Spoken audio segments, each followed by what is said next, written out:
Hello అందరికి hi అండి. Welcome to మన స్టడీ ఛానల్. మన ఛానల్‌ని సబ్స్క్రైబ్ చేయకపోతే సబ్స్క్రైబ్ చేసి, లైక్ చేసి మీ ఫ్రెండ్స్‌కి అయితే షేర్ చేయండి. సో, ఈరోజు క్వెషన్ చూడండి. Find the equation of circle whose centre lies on the x axis and passing through the points -2, 3 and 4, 5. So, equation అయితే ఫైండ్ చేయమని అయితే క్వెషన్ అయితే ఇచ్చిండు. చూద్దాం ఇప్పుడు. సో, సొల్యూషన్ చూడండి. చాలా సింపుల్‌గానే ఉంటది. So, general equation of circle ఏంది? సో, నేను జనరల్ ఈక్వేషన్ ఆఫ్ సర్కిల్ ఏమనుకుంటున్నాను? Let equation of circle is x square plus y square plus 2gx plus 2fy plus c equals to 0. So దీన్ని ఏమనుకోవాలి? Equation 1 అయితే అనుకోవాలి. So equation 1. సో ఇది general equation of circle ఫార్ములానే కదా.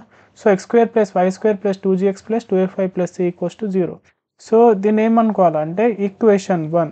So equation 1 passing through so points ఏమి ఇచ్చిండు? First point -2, 3 so ఈ పాయింట్ ఉంది కదా, ఈ పాయింట్ ఈ ఈక్వేషన్లో అయితే సబ్స్టిట్యూట్ అయితే చేయాలి. సో ఎక్స్ ఇది y. సో x స్క్వేర్ అంటే -2 స్క్వేర్. సో ఆ పాయింట్స్ అయితే సబ్స్టిట్యూట్ చేస్తున్నాను. So -2 whole square plus 3 square plus 2g. X value ఏంది? So x value -2 plus y value ఏంది? 2f, y value 3 plus c equals to 0. So 2 square 4 plus 3 square 9.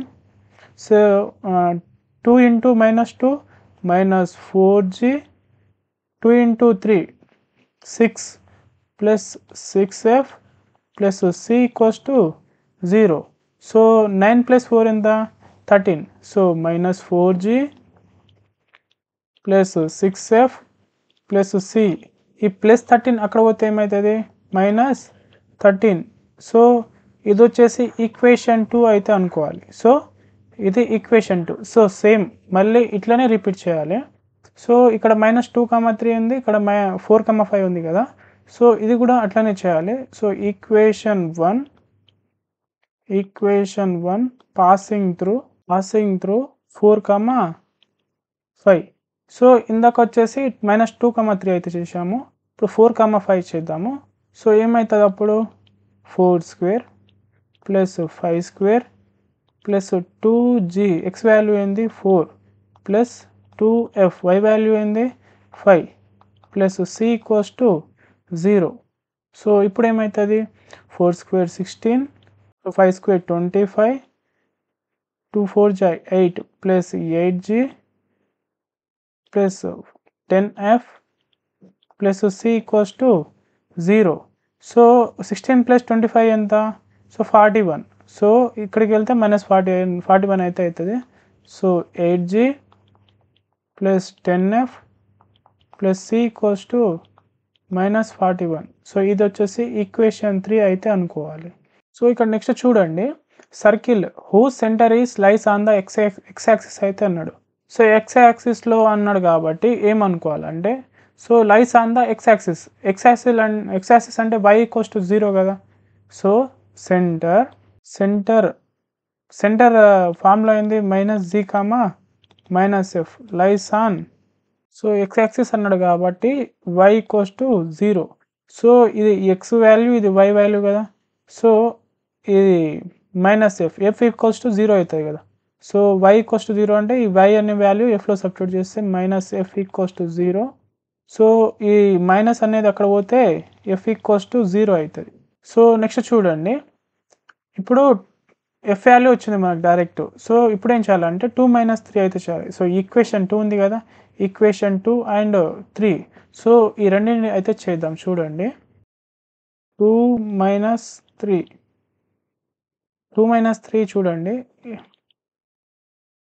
-4g plus 6f plus c equals to -13. ఈ రెండు 2 - 3 ఎందుకు చేస్తున్నా అంటే మనకు cc cancel అవుతుంది. So f value అలా సబ్స్టిట్యూట్ చేస్తే g వాల్యూ వస్తుంది కాబట్టి నేనైతే సబ్స్టిట్యూట్ చేస్తున్నాను.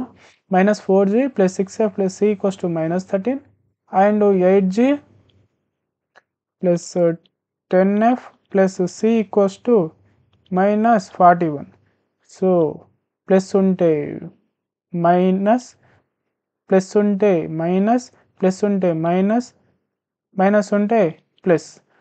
సో ఇక్కడ చూడండి -8g - 4g ఎంత? -12g.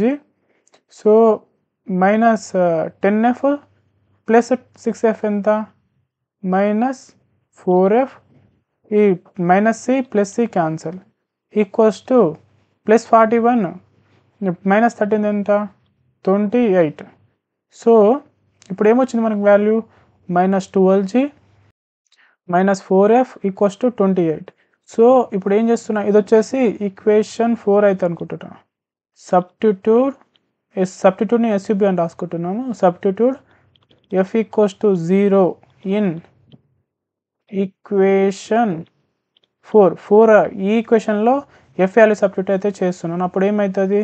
-12g -4, f వాల్యూ ఏంది? 0 కదా. So 0 equals to 28 -12g. So -4 × 0 0 equals to 28. So అప్పుడు ఏమవుతుంది? సో ఇక్కడ క్యాన్సిల్ అయితే చూడండి. 2 6 అండ్ 2 1 2 4 2 3 అండ్ 2 7. సో మిగిలింది ఏంది మనకు? -3g equals to 7 and g equals to -7/3. So మనకు f వాల్యూ వచ్చింది అండ్ g వాల్యూ వచ్చింది. సో ఇప్పుడు ఏం చేయాలంటే మనము ఈ వాల్యూస్ 2 అంటే ఇది f వాల్యూ g వాల్యూ ఇందులో ఈక్వేషన్ 2లో సబ్స్టిట్యూట్ చేస్తే మనకు c వాల్యూ అయితే వస్తుంది. చూడండి. సో ఇప్పుడు వాల్యూస్ అయితే సబ్స్టిట్యూట్ చేద్దాము. Substitute f equals to 0, g equals to -7/3 in equation 2. Equation 2లో అయితే సబ్స్టిట్యూట్ అయితే చేద్దాము. So -4g plus 6f plus 6f plus c equals to -13. So చూడండి, -4g g వాల్యూ ఏంది? g వచ్చేసి -7/3. సో -7/3 ప్లస్ 6f వాల్యూ ఏంది? 0 plus c equals to -13. So minus into minus plus కదా. So 7 4 28, 28/3. 6 × 0 0 plus c equals to -13. So -13. So c equals to -13. So ఈ plus 28/3 అక్కడ వెళ్తే ఏమవుతుంది? -28/3. So c equals to 13 3 -39 -28/3. So మనకు c value ఏమవుతుంది అప్పుడు? c equals to -39 -28 ఎంత? So -67/3. So ఇక్కడ చూడండి, మనకు f వాల్యూ వచ్చింది, g వాల్యూ వచ్చింది అండ్ c వాల్యూ కూడా వచ్చింది. సో ఇప్పుడు ఏం చేద్దామంటే f g c value in equation 1. So equation 1లో అయితే మనమైతే సబ్స్టిట్యూట్ చేద్దాము. సో చూడండి, substitute g, f, c in equation 1. So x² plus y² plus 2gx plus 2fy plus c equals to 0. So x² plus y² plus 2 of g value ఏమొచ్చింది మనకు? 7/3.